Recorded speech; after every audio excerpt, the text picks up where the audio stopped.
Dear students, Assalamu alaikum wa rahmatullahi wa barakatuh. I'm Manzur Ahmad Gana, lecturer history. Our today's topic for 11th class students of history subject is what do you mean by humanism? What were the features of humanist thought?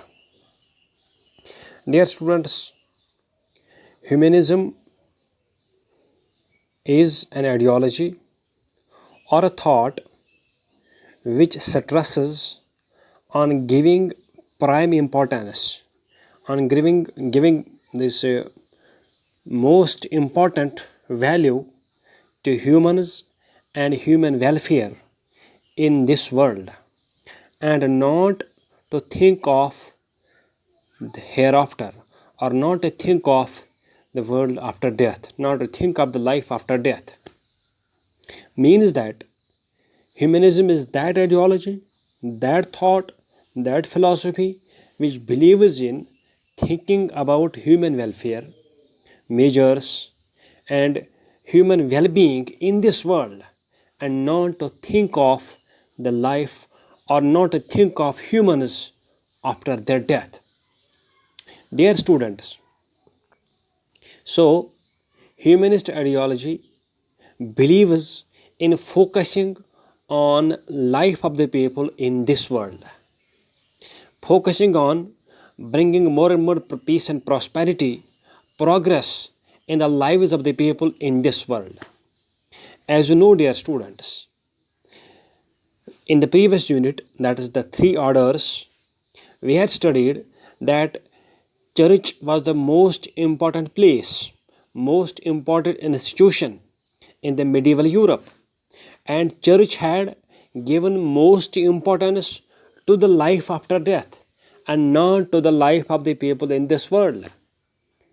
And when the Renaissance ideology came, in which logic was given importance, in which science and technology was given importance, in which literature was given importance, in which new thinking was given importance.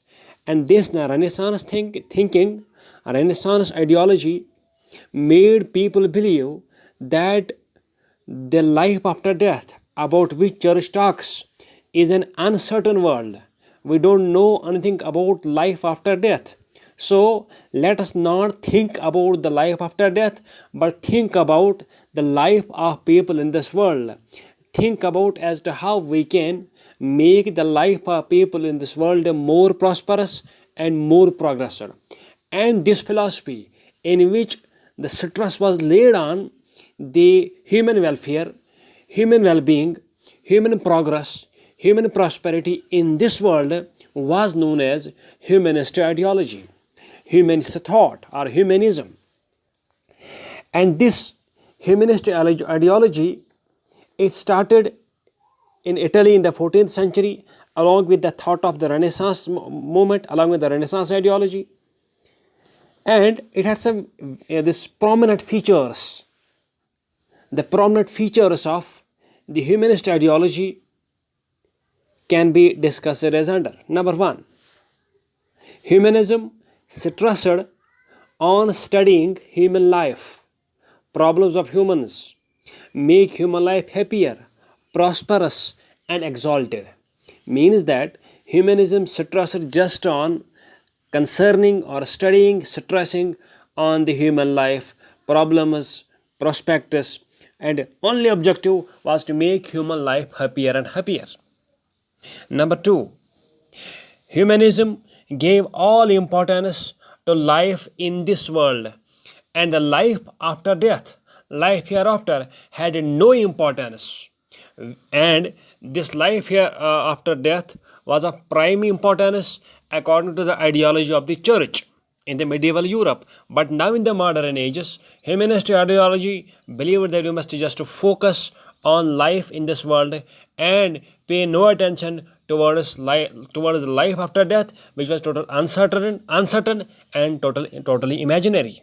Number three, humanist thought considered a religion a private affair, a personal affair of a person, personal matter of a person, and had nothing to do with the prosperity of mankind. Means that in the medieval period, a religion of Christianity was given topmost importance by the church. The prosperity, peace and prosperity of human welfare was related with the Christianity.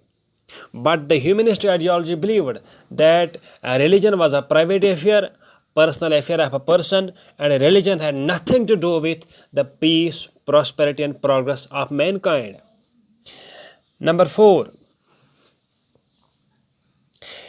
humanism preferred a prosperous and happy present to an uncertain future based on poverty, sacrifice, and morality. Humanism believed that we should not follow the ideals of poverty, sacrifice, and morality just for the sake of ideals, but we should believe in prosperous way.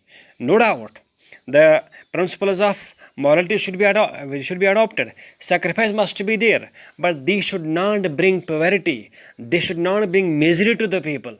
They should not bring misery to the mankind. These all, the only purpose of all the things must be to make human life happier. The present life, the people who are living in the world, their life must be made happier.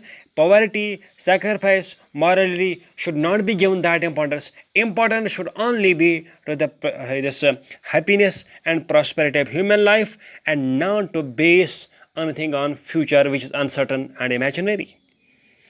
Next, humanism laid stress on the freedom of man and to put an end to all unjust restrictions imposed on him by religion, church, and the clergy. Means that in the medieval Europe, this church had imposed a number of restrictions on the freedom of the mankind, on the freedom of humans. But humanists had believed that man must be freed of all chains, man must be freed of all slavery, man must be freed of all chains which had been imposed on him by church and other religious institutions. Man must be given complete freedom, and he must be able to exercise and use his creative powers to make this world, to make this life more and more beautiful and prosperous.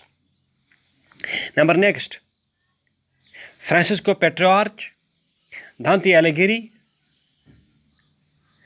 Giovanni, and Niccolo Machiavelli were the famous humanist thinkers in the 14th and 15th centuries in the European history.